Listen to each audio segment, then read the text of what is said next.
Mesmo que o nosso homem exterior se corrompa, contudo o nosso homem interior se renova de dia em dia. E diz, do lado de fora há uma deterioração.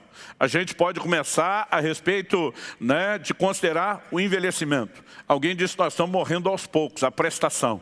E diz, ainda que o homem exterior se corrompa, ou seja, que o quadro piore, e diz, o interior, contudo, se renova de dia em dia.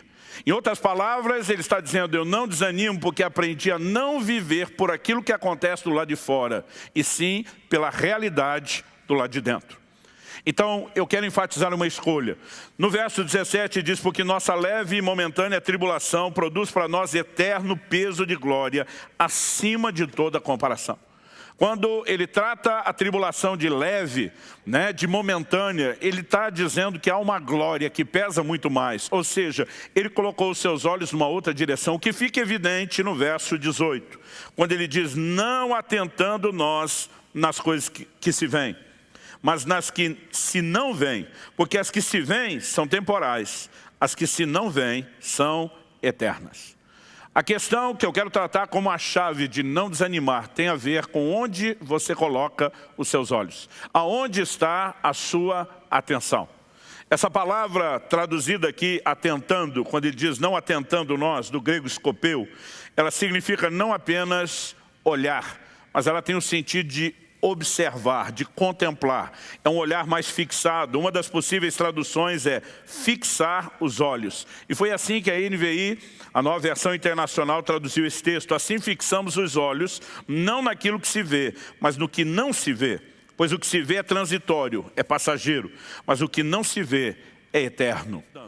Ele diz, porque o que duvida é semelhante à onda do mar, que é levada e agitada pelo vento. E ele arremata, não pense tal homem que receberá do Senhor coisa alguma. Nós não recebemos absolutamente nada de Deus, a não ser por meio de fé. Mas como temos dito muitas vezes, o encorajamento à fé ele acaba se tornando meio que genérico e subjetivo. Tem que crer, ok, mas como exatamente funciona a fé?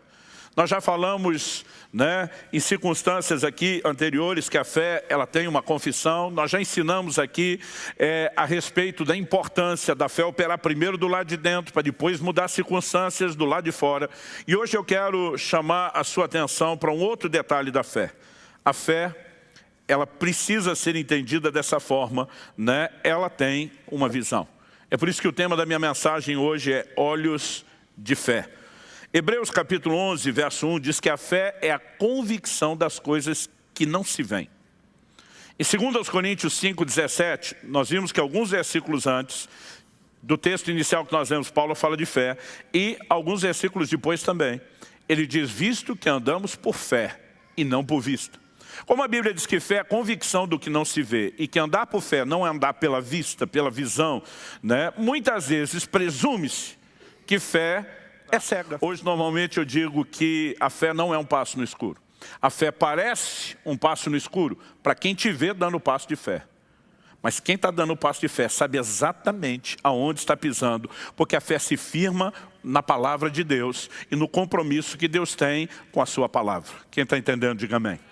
Então, se por um lado nós precisamos entender que fé é convicção do que não se vê com os olhos naturais, por outro lado, eu e você precisamos entender que o fato da fé não se basear no que se vê com os olhos naturais não significa que ao desprezar essa visão, ela não tem a sua própria visão. Paulo está dizendo, não atentando nós nas coisas que se veem. Porque a fé não é a convicção do que se vê. Não é a convicção baseada nos sentidos, na leitura das circunstâncias.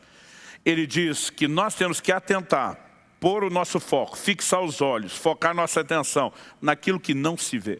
Se não se vê com os olhos naturais, como é que se vê? Com os olhos da fé.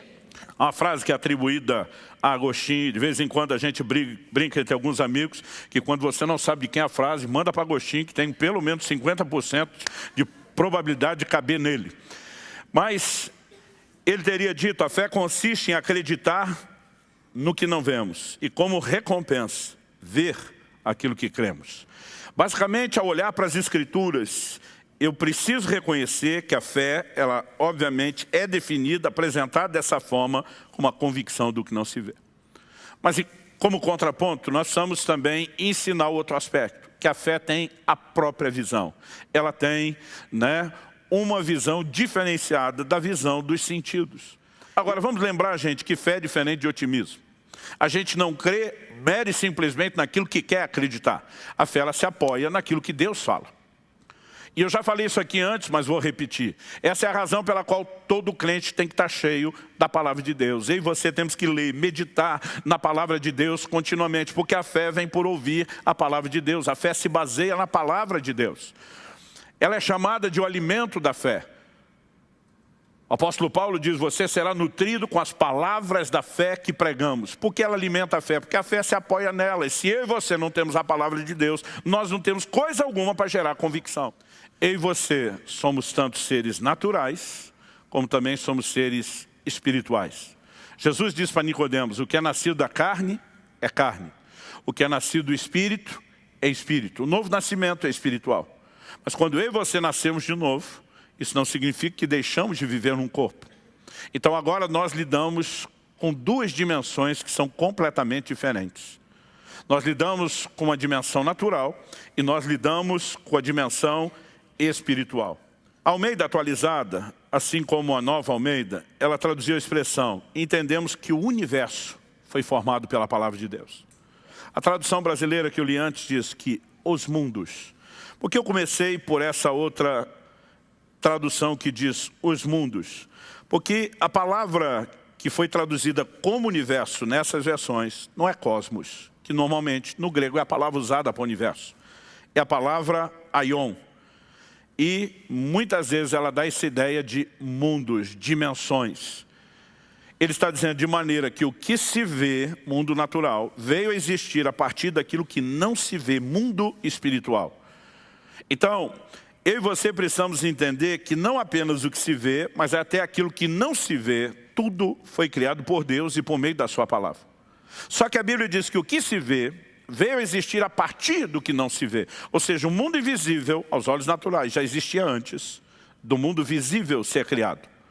Portanto, eu e você precisamos entender que apesar dos nossos sentidos perceberem só esse mundo, isso não significa que o mundo invisível não seja real. Ele é tão real quanto, e se a gente tiver que criar alguma distinção que seja mais, porque o mundo visível veio existir a partir desse. Foi esse, o invisível, que deu origem ao mundo visível. Quando eu e você reconhecemos que há duas dimensões, e que eu e você somos seres que relacionamos com as duas, a próxima verdade a ser entendido é que cada dimensão, ela tem a sua própria realidade. Ah, pastor, mas nem todos temos um Eliseu orando por nós para que Deus abra os nossos olhos. É verdade que nem todos temos um Eliseu, mas todos temos o mesmo Deus de Eliseu, que atende o mesmo tipo de oração para abrir o olho de quem não está enxergando. Isso também não significa que quando eu e você escolhemos agir em fé, que tudo seja instantâneo. Essa experiência, ela durou uma semana. E eu creio que ela tinha muito a ver com a natureza, o tempo da viagem, e com o prazo de vencimento do meu cartão.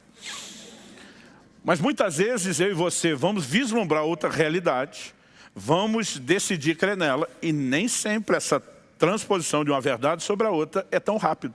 Você vai ver gente na Bíblia, como o próprio Abraão, que é mencionado, né, agindo dessa forma, que levou anos até ver o cumprimento da promessa. No verso 13, Deus diz, porque há de acontecer que, assim que as plantas dos pés dos sacerdotes que levam a arca do Senhor, o Senhor de toda a terra, pousem nas águas do Jordão, serão elas cortadas, a saber, as que vêm de cima se amontoarão, o resto vai embora. Deus diz, assim que botar a planta, eu fico imaginando a ansiedade dos sacerdotes que estão indo à frente. Temerosos não apenas pela sua vida, a Bíblia diz que era a época da cheia, o Jordão transbordava pelas ribanceiras, mas eles estão carregando o objeto mais importante que a nação tem, que representa a presença de Deus. Mas Deus disse, assim que botar o pé, e eles botaram o pé, e Deus, na hora que eles botaram o pé, cortou as águas. Mas sabe qual é o problema? Deus não cortou as águas na frente deles. Quando você lê o texto bíblico, a Bíblia diz que Deus cortou as águas na cidade de Adã, aproximadamente 30 quilômetros acima do lugar onde ele estava. Foi lá que as águas se amontoaram. Ou seja, Deus cumpriu o que ele disse na hora, só que eles não viram. Eles botaram o pé. Deus disse que ia cortar, mas a água ainda está aqui correndo. Nós não vimos nenhuma divisão.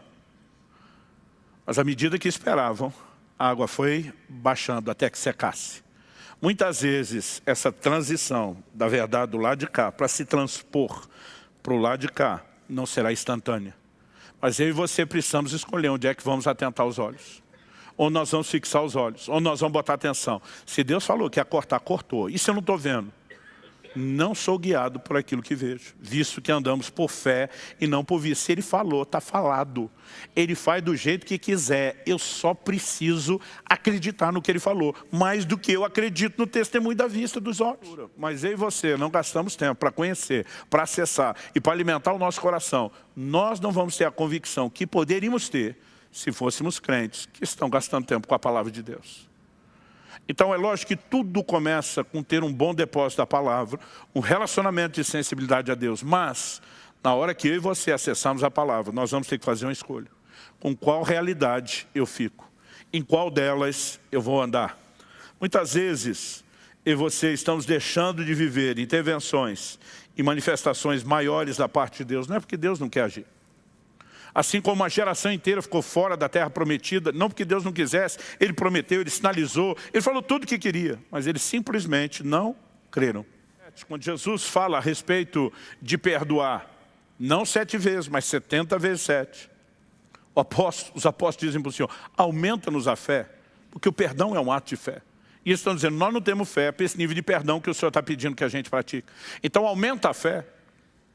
Alguém disse uma vez, ouvi um pregador dizendo, uma das formas de ver sua fé crescer é clamar para que ela cresça. Mas não é só clamar. Quando eles pediram, aumenta-nos a fé, Jesus respondeu, se tiverdes fé, como um grão de mostarda, e disserdes a este monte, ou essa moreira, né, transplanta-te para o mar, e não duvidar no coração.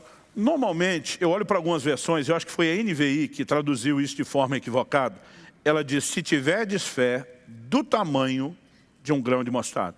A expressão do tamanho não se encontra nos originais.